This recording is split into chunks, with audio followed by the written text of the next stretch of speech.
En la oración colecta, la oración que decimos al principio de la misa, le pedimos a Dios que nos ayude a vivir de acuerdo a nuestra dignidad de cristianos.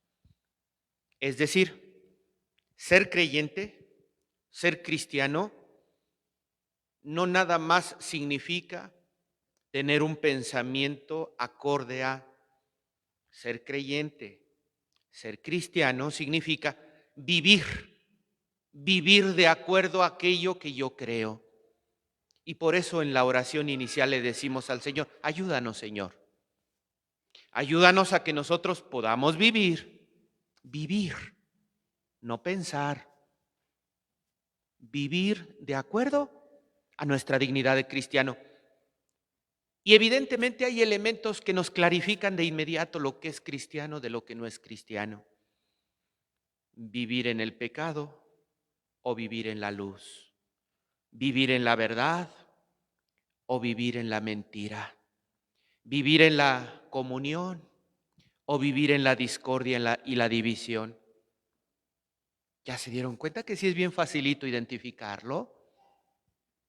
Lo que sucede es que no es tan fácil vivirlo. Uno puede tener la claridad de pensamiento de decir, yo quiero vivir en la verdad, yo quiero vivir en la luz, yo quiero vivir en la gracia, yo quiero vivir en la comunión. Pero otra cosa muy, muy diferente es verdaderamente ponerlo en práctica. Y eso es lo que nos dice de inicio la oración colecta. Una forma de poner en práctica ese deseo de vivir de acuerdo a nuestra dignidad cristiana son los mandamientos, ¿verdad? Porque decimos que es la voz de Dios. Toda la palabra que sale de la boca de Dios es perfecta, es sabia, nos llena de felicidad, nos da lo que necesitamos. Pregunta, ¿toda palabra que sale de la boca de Dios nos conduce por el camino de nuestra felicidad y de nuestra plenitud? ¿Verdad que es fácil responderlo? Pero a la hora de ponerlo en práctica, ya no es tan fácil. La primera lectura del libro del Deuteronomio nos dice Moisés, para vivir acorde a esa creencia hay que cumplir los mandamientos. ¿Cómo podemos llegar al cumplimiento de los mandamientos? Primero, silencia tu vida. Si tu vida está llena de mucho ruido, ¿sabes cuándo vas a oír la voz de Dios? ¿No le ha pasado a los papás, a las mamás que están hablándole a sus hijos y sus hijos por acá con el celular? Oye, hijo, ¿me estás oyendo? Sí, mamá. ¿Y el niño con el celular? ¿Y en realidad los están oyendo? Pero así nos pasa a los adultos con Dios. Dios nos está hablando y nosotros por acá con nuestros problemas, y nosotros por acá con nuestras cargas, y nosotros por acá con... Y Dios nos está hablando y nosotros es que tengo muchos problemas, pero Dios te está hablando, pero es que tengo muchas dificultades, pero Dios te está hablando. Pues ¿cuándo vas a escuchar la voz de Dios? Y todo lo que salga de la boca de Dios para nosotros son mandamientos. Y dice Moisés, una vez que escuchaste la voz de Dios, cambia.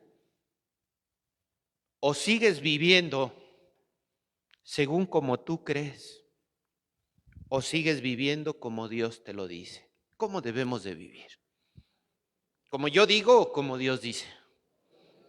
¿Verdad que es fácil responderlo? Pero a la hora de la verdad es bien difícil. Conviértete al Señor con todo tu corazón y con toda tu alma, nos dice la primera lectura. Y concluye el mensaje de Moisés. Porque alguien diría, ay, sí, pues usted porque es padre, pero es rete difícil cumplir los mandamientos, ¿no es así? Y entonces Moisés nos dice al final de la primera lectura, los mandamientos no son superiores a tus fuerzas. ¿Tú crees que Dios te va a pedir algo que tú no puedas hacer? Pues entonces no sería Dios, porque diríamos, qué tonto, me está pidiendo cosas que yo no puedo hacer. Dios nos pide aquello que no es superior a nuestras fuerzas. Y si nosotros nos hemos convertido y hemos escuchado la voz de Dios, los mandamientos están en nuestro interior. Si los escuchaste y te has convertido, están al alcance de tu corazón para que puedas cumplirlos. ¿Ya vieron? Segundo,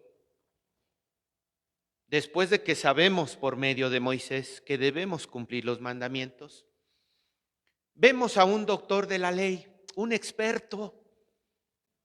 Y un experto de la ley le dice a Jesús, ¿cuál es el mandamiento más grande? Y entonces Jesús le dice, ¿qué es lo que está escrito en la ley? ¿Qué lees en ella? El experto lo sabe, pero no lo pone en práctica. ¿Ya vieron dónde está el problema? En que lo sabemos, pero no lo ponemos en práctica. Nos dice el Salmo responsorial, hablemosle a Dios. Escúchame, Señor, porque eres bueno. Se alegrarán al verlo los que sufren. El Señor nos salvará y nos reconstruirá. A Dios le gusta que nos dirijamos a Él con confianza.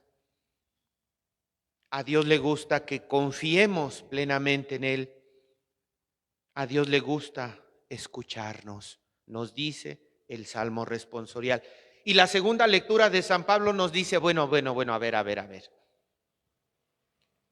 Moisés nos habla de Dios. El Salmo nos habla de Dios. ¿De qué Dios hablamos? Exactamente. El mismo San Pablo nos dice, de Cristo, que es imagen del Dios invisible, fundamento de las cosas creadas, cabeza del cuerpo que es la iglesia. Si tú desprecias a la iglesia, ¿a quién estás despreciando?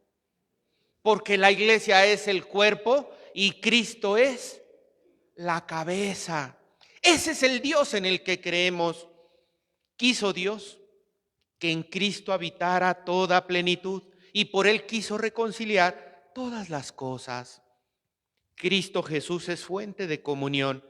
Cristo Jesús es el fundamento de nuestra existencia. Cristo Jesús es la presencia de Dios en medio de nosotros. Cristo Jesús es el que camina con su iglesia. ¿Ya vieron de qué Dios hablamos? Y ese Cristo Jesús nos dice, cuando le pregunta el experto de la ley, para justificarse, ¿verdad? Para justificarse, ¿quién es mi prójimo? Tú dices que ame a mi prójimo como a mí mismo. Pues yo no sé quién es mi prójimo, dime tú quién es mi prójimo. Y hubo muchas interpretaciones, incluso recientes, donde decían, bueno, tu prójimo es tu pareja. Tu prójimo son tus hijos. Y está bien, eso está muy bien. Pero también no debemos olvidar el pasaje del buen samaritano. Un hombre extraño, no sabemos ni quién es, ni dice su nombre, un hombre extraño. Fue asaltado, lo hirieron, le hicieron el mal, está ahí tirado. Un extraño. Un sacerdote no le ayudó, un levita no le ayudó. ¿Quién le ayudó? Un samaritano. Y para los judíos los samaritanos eran malos.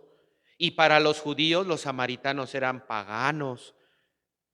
Y fue un samaritano el único que se portó como prójimo.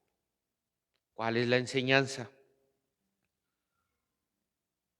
Si está en nuestras fuerzas, si está en nuestras posibilidades, ayudemos a quien está cerca, ayudemos a quien está lejos, ayudemos incluso a quien no conocemos. ¿Quién se portó como prójimo? El que le ayudó, un desconocido. Entonces, no seamos ajenos al sufrimiento de los demás. Si Dios me da los medios, si Dios me da las posibilidades, pregunta, ¿no debería yo de ayudar? ¿No debería yo de compartir un poquito de lo que Dios me da a mí? ¿Sí o no? Pero qué fácil es responderlo y qué difícil es ponerlo en práctica. Si Dios nos ha dado tantas cosas hermosas, ¿por qué no las compartimos? El pasaje del Evangelio, y con esto cerramos, nos dice: ¿eres consciente de que hay que amar a Dios y hay que amar al prójimo? ¿Eres consciente de que hay que cumplir los mandamientos? ¿Eres consciente de que Dios te da tantas cosas hermosas de las que debemos agradecer? ¿Cómo podré pagar a Dios todo el bien que Él me ha hecho? ¿Sabes cómo? Anda y haz tú lo mismo que Dios hizo contigo.